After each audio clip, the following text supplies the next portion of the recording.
Welcome to the podcast where relationships, confidence, and determination all converge into an amazing, heartfelt experience. This is Speaking from the Heart. Welcome back to episode number 92 of Speaking from the Heart. And do you sense something in the air? Maybe a different type of energy pattern? Maybe a different type of feeling in the room that you're sitting in as you're listening to this, or even driving? Well, today's guest might be somebody that you might want to call upon, especially if you're from the great country of Australia, which my guest is coming from. Her name is Anna Schmidt, and Anna is a super sensitive psychic whose passion and career as a professional house healer and paranormal specialist have allowed her to learn about and work with various types of energy beings that share the earth realm with us. She has been a psychic since birth and was thrust into the paranormal world from a young age. Initially, she was scared like everyone else, but also had an undeniable curiosity about the energy beings she could sense but not see. This inquisitiveness compelled her to learn more until now, where she currently works as a paranormal house and personal energy clearing specialist. She has learned much on this unusual and unique life journey. And I have to say, that's just the underpinning of this overall conversation, which I was really skeptical in the beginning about paranormal activity because I have not always believed in the paranormal, let alone ghosts and goblins and things of that nature. But towards the end of the interview, I started to have a different type of opinion about what kind of things actually make up ourselves and the energy patterns that we actually project onto others. And this unique combination between the coaching world and the paranormal world certainly is played out in today's episode, and also shows and demonstrates that there are more things that just meet the eye, but might actually meet in the meta. And in that meta, we might be able to find a lot of different things about ourselves and what we can ultimately achieve. I will warn you that there have been some technical issues during the recording of this episode in which you might hear some reverberation and feedback from when I ask questions with Anna, and I truly apologize as you're listening to this, as you hear that echo, that you might be able to tune it out on your own. But the rest of the recording and the substantial conversation that we have in which Anna responds to a lot of my questions was not impacted during the recording process. So I apologize in advance if that starts to become a little bit more annoying as we go further into this episode. But with that, let's go to the episode. All right, we're here with Anna Schmidt. Anna, thanks for sharing your heart with us today. Hi, Joshua. It's great to be here with you today. Thank you so much. I have to let the audience know already that you're my third international guest on Speaking from the Heart. So thank you for traveling overseas to the United States here to virtually be here with me. I really appreciate it. So, Anna, I want to start off this question because you are one of these people that I haven't had on the show yet. And I really love the fact that you do this sort of work because I've had people that have worked in different types of relationship coaching. I've had people that have worked in some sort of weird atmosphere of itself, whether it's with the Church of Scientology. You do paranormal work. So, and I'm probably really putting it in a big general bucket. I would love for you to tell us specifically what you do, just to clarify for our audience, although I introduced you, and what got you into this line of work in the first place. Well, I have always been psychically sensitive to the environment. Ever since I was a child, I would primarily feel energetic changes in the environment that you can't see. And you can't explain it. I mean, when you're a child, you can't tell adults that there's something else in the room because you can't describe it. You just don't know how to express that without coming across as having mental health issues, basically. So being psychic all my life, I've just been aware of what's around us, and I've journeyed through lots of different psychic skills, if you want to call them that. I started with tarot card reading, palmistry, numerology, but I've always had, and you'll probably find this a bit different or a bit odd, I've always had a passion for the darker energy beings. Now, when I say passion, it's more an interest, a curiosity. I want to know about them. They're not what you see in the movies. And a lot of the experiences that I've had through my work as a paranormal house clearer is that I'm interacting with these beings sometimes on a daily basis. When I'm clearing a person's house, that includes their property, as in the land, the outbuildings, cars, caravans, the property as a whole, including the house as a building. And these beings are present in people's homes for specific reasons. I won't go into the very detailed answer, but they're basically drawn to the energetic imprints that we create. Everything that we think or do creates a vibration. Now, these beings are energy beings, so they are pure energy. And being of the darker realm, they're attracted to the shadow side of us, that darker side of us that we express when we go through negative thoughts, negative actions, traumas, other people's traumas. Whatever triggers you in an emotional way creates that vibration. And when those vibrations build up in homes or actually within people, within their pets, within their cars, wherever they sit, sleep, lay, whatever they touch leaves an imprint, as I call it, which is just an energetic vibration. It attracts these energy beings. They're not really interested in us as people. They love what we create because we are very emotional.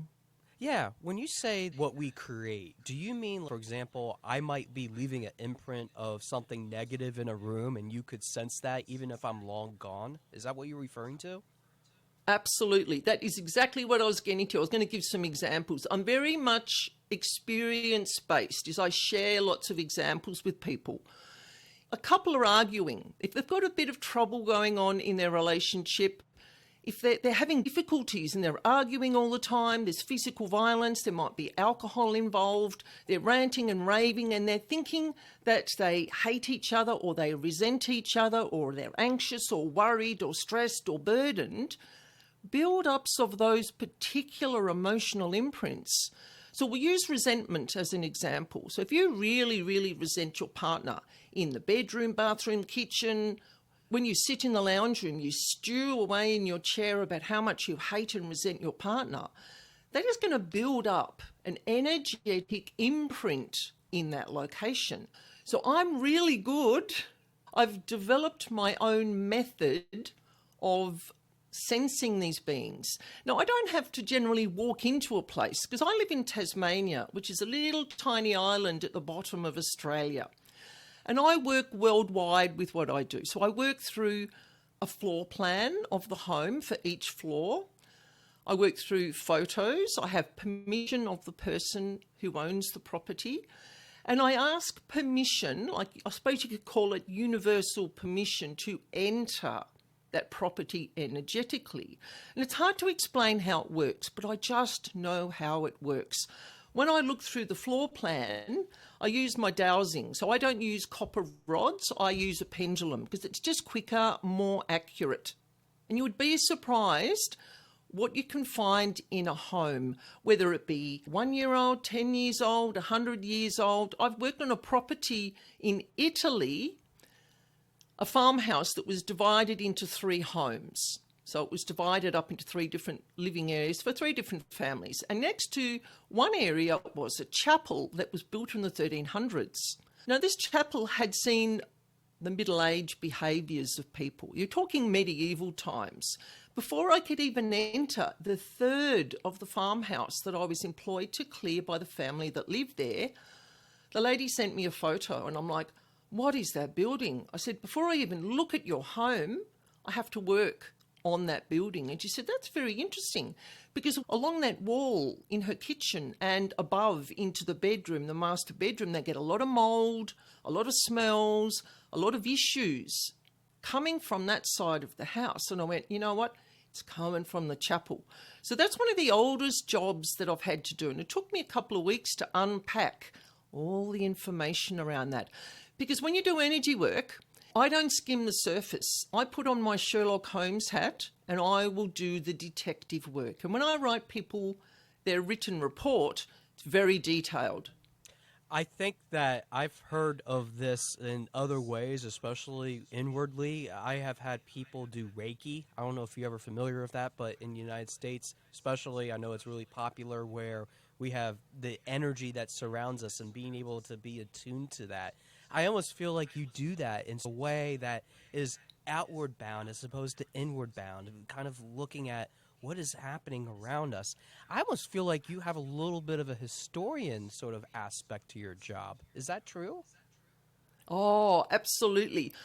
It's an interesting way is that homes have history. And what I find is that the emotional imprints in the home tell the story of what has happened in the home. I hope it's okay to give an example. It's very relevant. Absolutely. I worked on a local home here in Tasmania very recently, and the lady pinpointed one particular area that had bad smells in the room. It felt uncomfortable. She didn't like going in there. It was her family home that they'd lived in for like 40 years. So when I looked at the floor plan, I went, oh no, I need to leave that till last. And how do I know that? It's because I'm very, very energetically sensitive. As soon as I ask permission to tune into a home or a property, the paranormal beings that are present within that property, they start coming my way. Because when you tune into a property, you're doing what I call creating an energy cord. So I'm doing that intentionally. And when I finish the job, I always make sure that I am completely disconnected from that property so that the energy is all separate. So I worked around this property and I left that particular area within the centre of the home till last. The time came to do that part of the home. So I'm sitting there going, there's something really, really unsettling. I started to suddenly get brain fog and I felt unwell. My energy changed, so I knew there was something there. Anyway, I did my dowsing, I identified the emotional imprints. And as I'm sitting there, like I said initially, I very much feel psychic energy, feel paranormal beings. But sometimes spirits, when they want to communicate with you, you will see them, they will talk to you. And as I'm just sitting here, just quietly doing my dowsing with my pendulum, I heard in my ear, shh, he won't find me here. Oh, boy. And I went, whoa, and I got all tingly. I felt a little bit sad, like I felt emotions of sadness, grief, despair, sorrow. And I kept hearing it. And as I'm hearing it, I'm putting my index finger to my mouth and I'm repeating it and I'm going, I need to check this house for domestic violence. I need to check this house for alcoholism, possibly substance abuse. And this woman, it was a middle-aged woman. I just got quick flashes of what she looked like. What she looked like wasn't relevant. It was the fact that she was communicating a need. And I kept hearing this, shh, he won't find me here. Now, this little area, this room, the lady who employed me for the job specified that there was a doorway that had been sealed over. I was a little bit curious, and especially where it was located in this home. I think, from what I unpacked with all the emotional imprints in that area of the home, and then all the alcoholism imprints that I found dotted through the house, that very possibly there'd been some years of domestic violence where a woman had to find a place in the house to hide. That is interesting in itself, because that room or that area might have that concentration of that energy too. So it's almost like following the breadcrumbs and getting to where you need to be. I think that's really interesting, Anna, that we all have this energy that we expel. And I was literally thinking of the fact that it doesn't matter what it is, whether you're addicted to pornography, whether you have domestic violence in your life that has happened. We all give off a certain aura, and whether we are at the various stages of it, it has an energy signature of itself.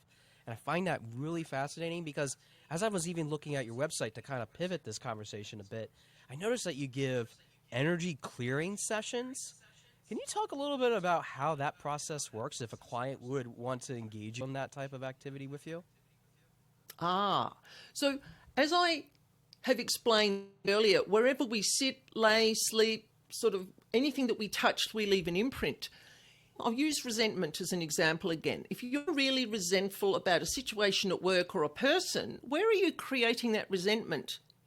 in your mind, in your body, within your brain, your governing meridian line, which is a system of energy lines that runs through the body, in your crown chakra, which is on top of the head, the brow chakra. So all that thinking about resenting someone creates these build-ups of energetic imprints within people. And I don't like using the word exorcism because it creates certain images and emotions and visuals for people. But you'd be surprised how many people, if they carry more than, this is just a general number, about 8 to 10 demonic level beings, which is just a dense energy being. They just carry a very dense vibration. They love things like hatred, resentment, rage, anger, hostility, all the really heavy emotions, fear, paranoia, things like that. They can actually enter people's energy fields through tears in the energy field, through cording to other people. Now, when I do my podcast, it's all about educating people in a non-fear-based way. I don't do the paranormal drama and the jump scares and all that rubbish. That's horror, that's Hollywood. I educate people about the ability that they may have paranormal beings within themselves. Now, one thing I really want to stipulate is the devil can never make you do anything. What these paranormal beings do, they're very, very clever. They enhance what is already there so that they're able to read our energy. So if you're someone that has mental health issues and you're using marijuana or you're taking some other sort of recreational drug to mask that, or you're drinking a lot because you've got mental health issues and you haven't been to a counsellor, haven't dealt with it, you're building up these emotional imprints within yourself because of your mental health issue, plus you're adding whatever addiction, whether it be the alcoholism or the drugs on top. They're all lower vibrational activities. Anything like hoarding, excessive gambling, excessive drinking. I don't mean a wine with your dinner, but you're talking a bottle of scotch every night type. If you're using those activities as a crutch to help you, like a Band-Aid, to get through some sort of emotional trauma, then they are going to attract paranormal beings into your physical body, organs, chakras, meridian lines, or your energy field. So, in a way, when I hear this, it's almost like when we have mental health struggles, especially after the COVID pandemic that has affected the world, especially here in the United States, there's been quite of awareness about needing more assistance, needing more help, putting thousands of millions of billions of dollars into helping others to kind of get to that other side. Would you say in a way that if we're able to work on our energies, meaning the ways in which we project ourselves, that might be leading ourselves into a more healthy lifestyle, might help change the energy flow inside our bodies? Is that what you're saying? Absolutely. And I am proof that this works because I'm a big resentment creator. And this is why I use resentment as an example. If someone annoys me, I'm going to ruminate about it. When I'm eating, when I'm sleeping, when I'm thinking, when I'm in the shower, I'm thinking about how much this person annoyed me. And I know that if I think about the negative side of what something that's happened with someone and create resentment for a long period, which is maybe 2, 3, 4, 5, 6 days or longer, I draw these paranormal beings in because they love resentment. They love whatever your trigger is. So for me, I've learnt they're very great teachers. They teach us what we need to work on within ourselves. But the thing is, you have to want to do it.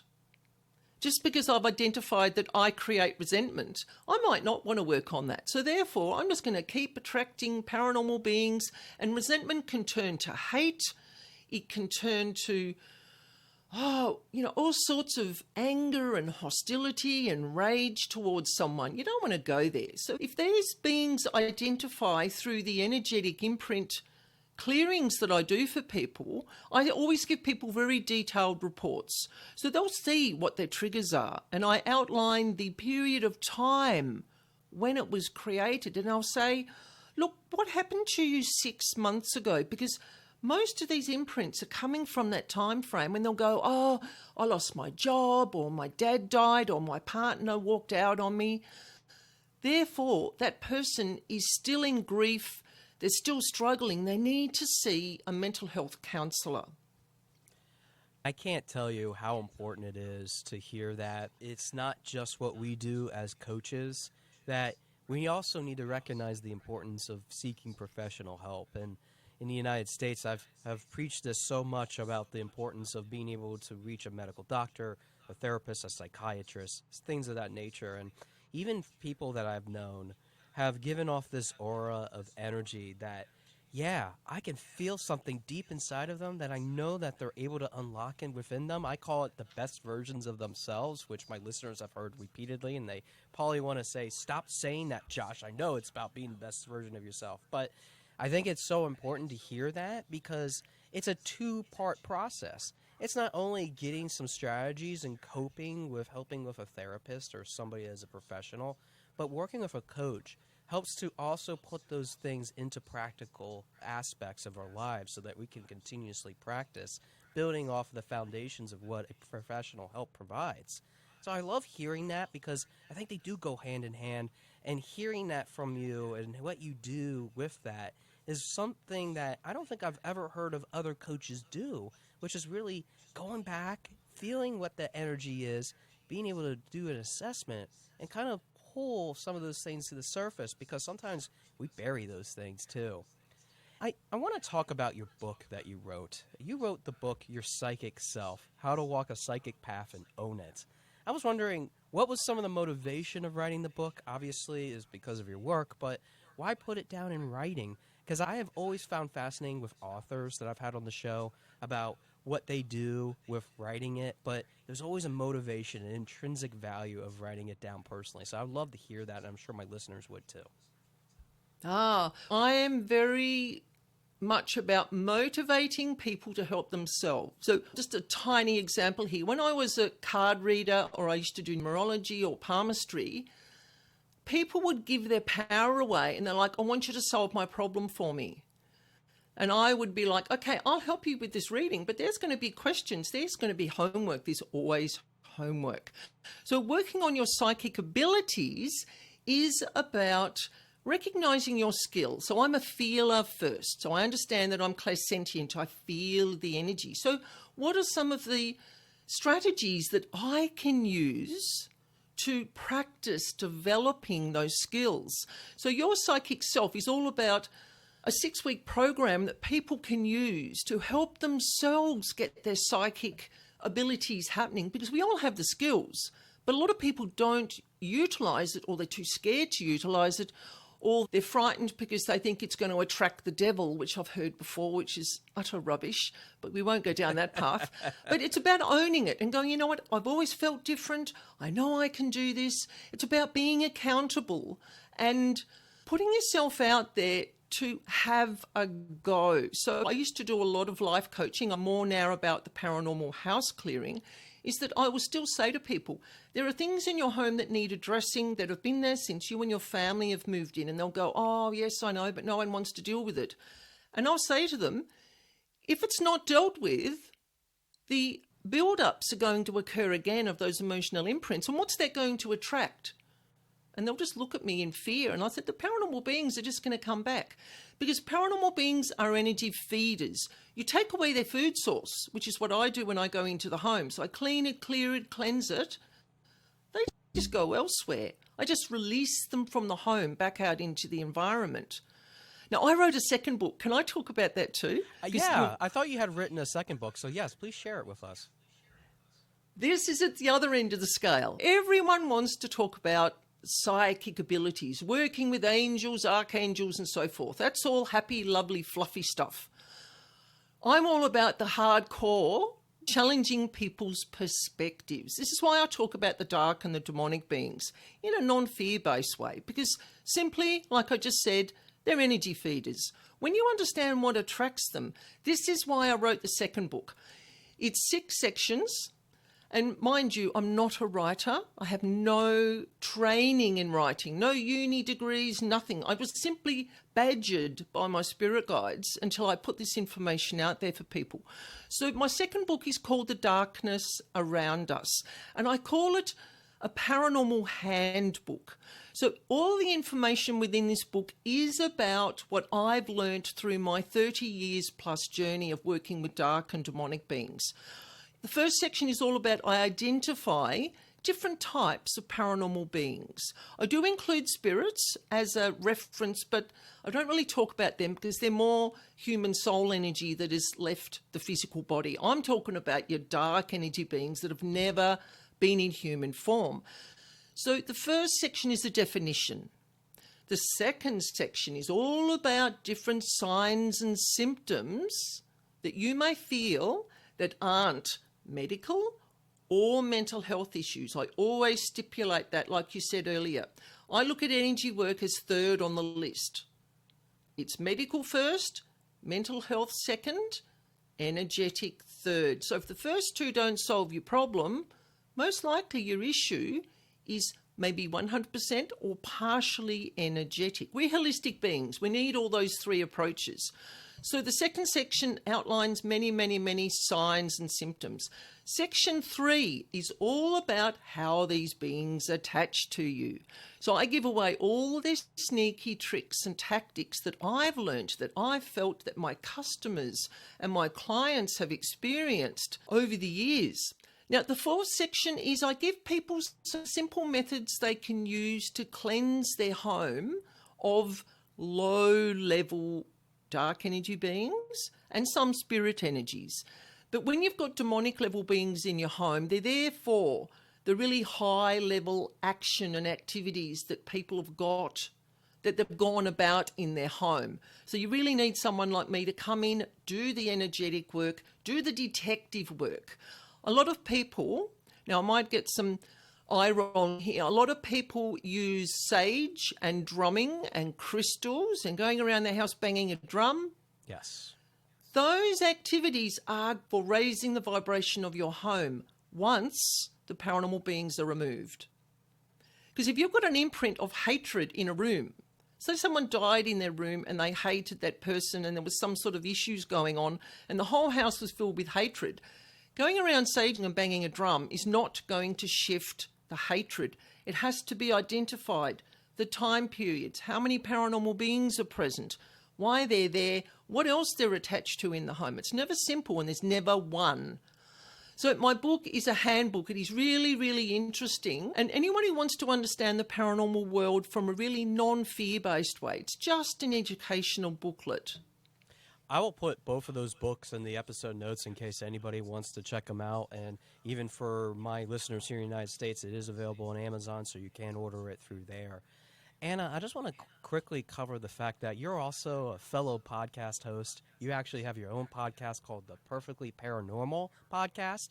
I was wondering if you just want to briefly touch upon what you talk about on your show, because I imagine that you have over 3 decades worth of experience that you talk about being as part of that show. Yeah. The podcast is an extension of the YouTube channel that I started, the books, the website. It's connected to my work. And what I find is that when you share real-life paranormal experiences with people, they can go, wow, I relate to that. And then they'll contact me and go, look, there's something in my house.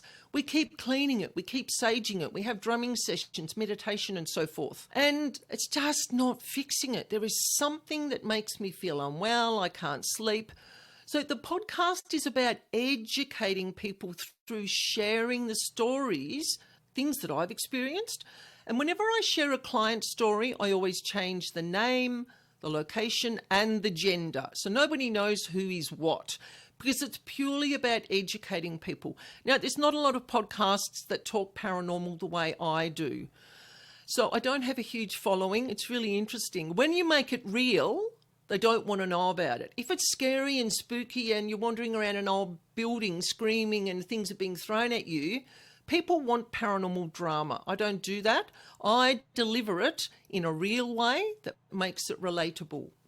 As I always say here on Speaking from the Heart, I'm always about having authentic conversations with people from all various backgrounds. And I always appreciate the different viewpoints that I hear on this show because I think that we all live in different lenses of what we view, and I think we all have something to learn from that. So I think it's really interesting that you have a unique take to it, and I do encourage my listeners to check out the Perfectly Paranormal podcast for that reason alone, because it isn't like how Hollywood does it with all the scary movies that they do here, and I think that it doesn't have the right authenticity as it comes to really showcasing what is really out there in the world.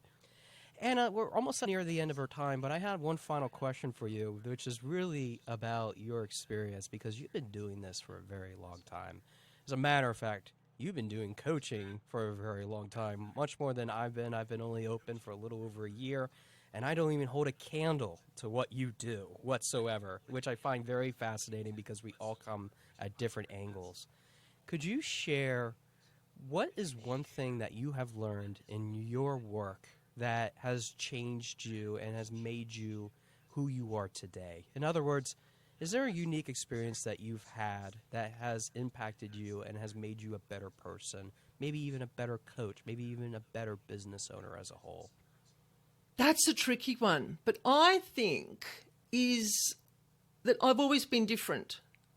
Even as a child, I've always had different perspective, always seen things from a different angle, and I've always stuck with that.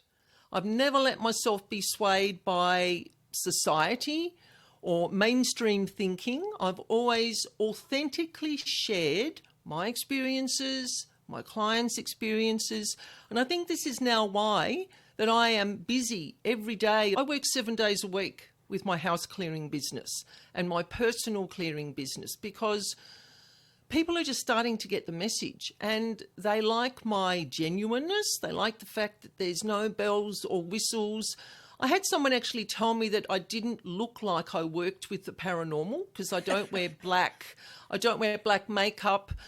My picture on everything is this really lovely sort of pink and purple background and me sitting there in a white top smiling. I mean, this is me. This is who I am. I'm not going to change the way I look and what I talk about to suit what mainstream people think the paranormal should be about. So I've always been a bit of a rebel. Even at 55, I'm still doing it. Well, at 37 now, I'm really a rebel then, if that's the case, because I keep on plowing ahead and keep on challenging the status quo. So kudos to That's you. it. I'm glad that we have two rebels here doing that. Woohoo! Anna, I want to say thank you so much for being on the show. How can people reach out to you if they have any further questions about what you shared today? How can they access the podcast if they are interested in having an energy clearing session with you or even having a house clearing? How can they get in touch with you? I'll give you these last few moments to share that. Sure. If anyone's interested in a paranormal house clearing or an energy clearing, or just to have a conversation about the paranormal, share their stories on my podcast, you can contact me through my website, which is spiritualbeing.com.au. You'll need to put the description somewhere because I have a hyphen in the name, which is probably a bad move, but it's what I went with. Or you can contact me through my email, which is spiritualbeing44@gmail.com. Awesome. And I think that it is a unique name, and I actually like it with the hyphen. So I'm glad you didn't decide to remove it and be like everybody else. So thank you for doing that. And I will have all of that in the episode notes, including the books that we talked about earlier, and also a link to your podcast as well. But Anna, I have to say, this is probably one of the more unusual episodes in which I have had the privilege of talking to someone, not only internationally, but also does house clearing of the energies that surround us. But with that unusualness becomes a special gift that I think that we all get to have, which is to be self-aware about what we put out there in the world when it comes to our energy, the way in which we focus, the ways in which we can create that best version of ourselves, which I always preach to my clients and even preach to my listeners here. But for all those reasons and for everything that you do in this world, even in Tasmania, Australia, Anna, thanks for being on Speaking from the Heart. It was really an honor to hear you today, and maybe I might book you for a house clearing at some point in the future. Thanks, Joshua. It's been great speaking with you today. I want to thank Anna again for being part of the show and being yet another international guest that we've been able to feature. And I always say that we always learn a lot of different things from our international guests, especially when it comes to improving ourselves, not only in the outside world, but also with what we exhibit as different types of energy. And I think that we have to understand that the aura that we leave has an impression in itself that we leave on others. But I also have to really speculate, especially after conducting this interview, about the importance of knowing all the facts before you start to make its own conclusions. Because paranormal or not, there are beings that are all around us that we have to pay attention to, that all have different types of energy levels that we interact with. Whether it's on a high scale, a low scale, or something that falls in between both high and low, we have to be able to understand that governing median line that Anna talked about, which is really the question of where does your energy actually build up inside of you? I know for me personally, it builds up in my chest, and it often accumulates into this big ball of concentrated energy that usually is very explosive in nature. It doesn't really have a purpose, and it doesn't really do much of anything. So that's why I've been intentionally working on, since I've been able to talk to Anna, about using my energy in such a positive, conductive way. And I know that's not really easy to do, and I easily fall flat on my face every time that I try to perform this exercise. But when you think about it, and you think about the fact that all of us have different patterns that we have gotten used to over the years, we often find change to be very difficult. Sound familiar? It's not anything different from what we've talked about when it comes to personal and professional development on this show, let alone the different things that we have to create as opportunities. But yet, when we talk about energy and utilizing what we want to have as that projection, sometimes we might come out too forceful and we might come out too sincere. While at the same time, we might be too quiet, but we're also too insincere about what our intentions are for using that energy. So we really attract who we want.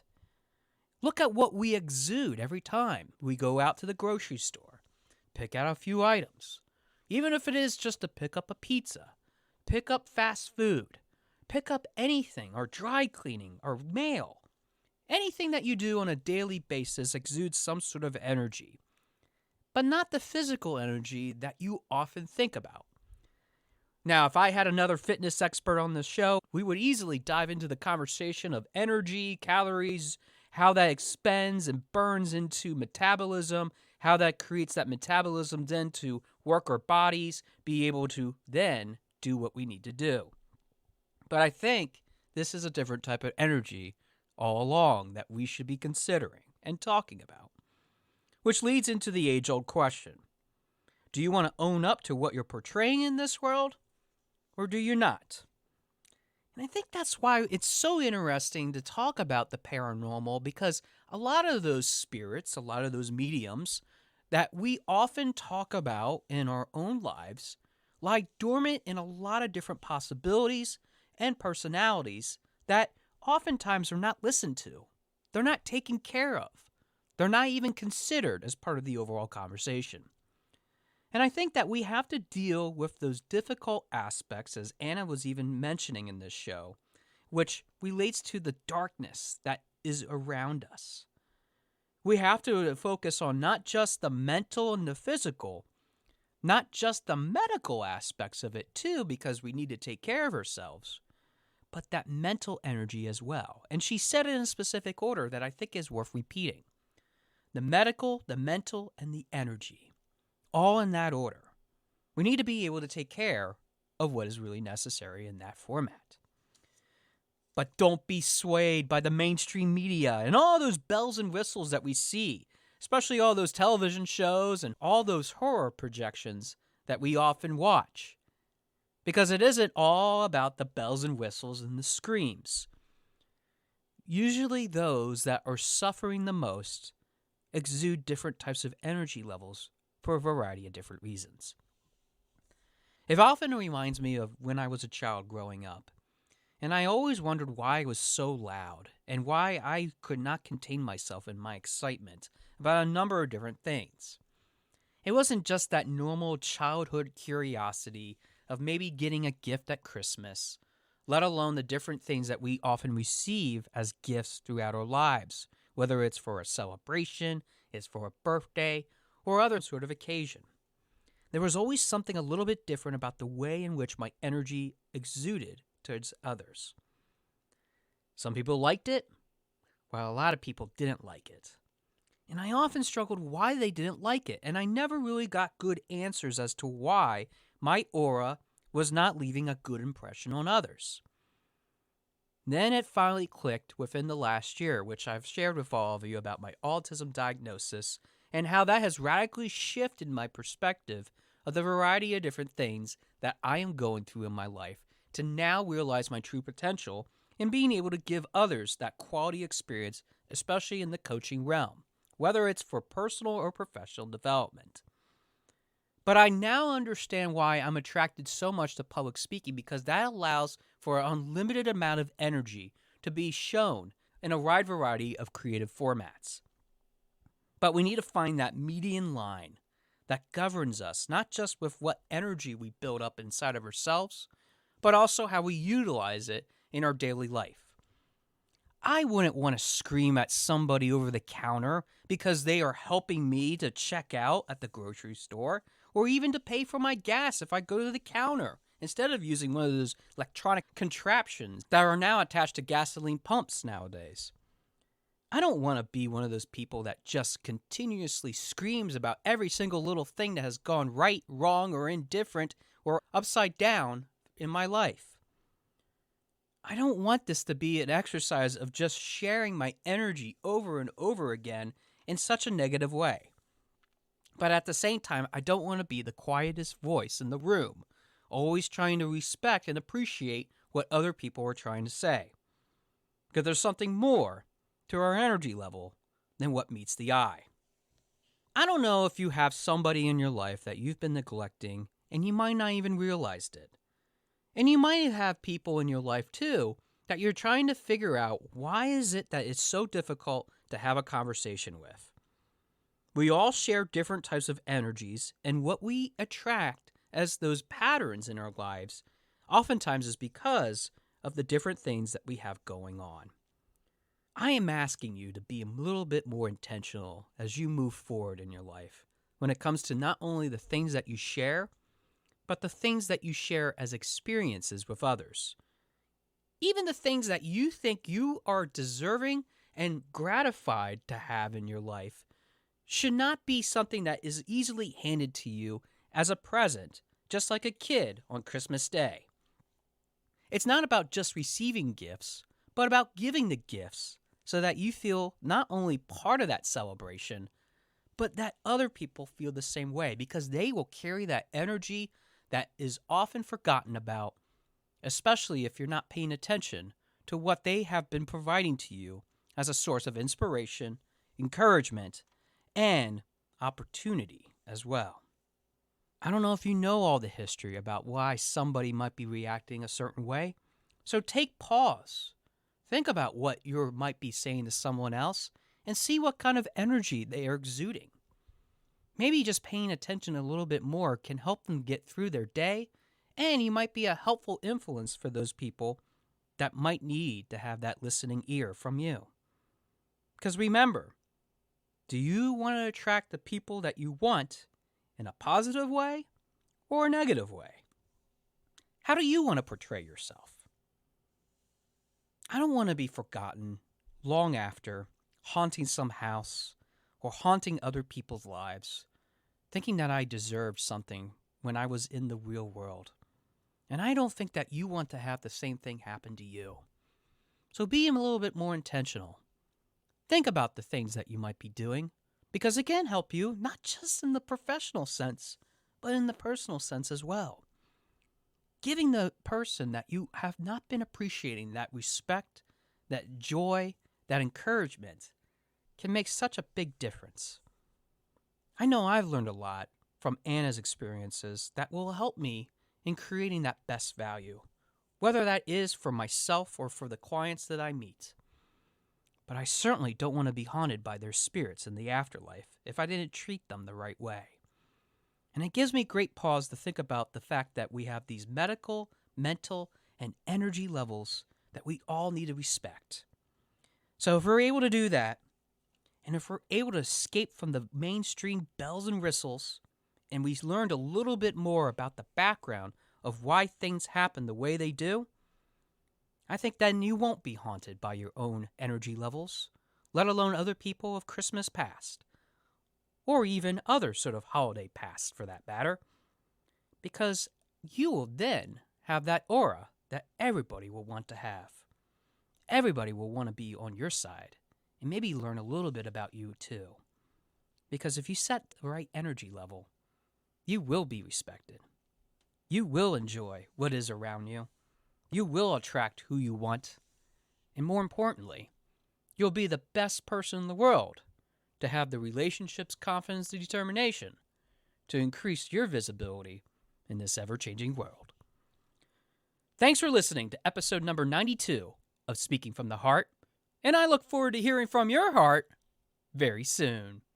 Thanks for listening. For more information about our podcast and future shows, search for Speaking from the Heart to subscribe and be notified wherever you listen to your podcasts. Visit us at www.yourspeakingvoice.biz for more information about potential services that can help you create the best version of yourself. See you next time.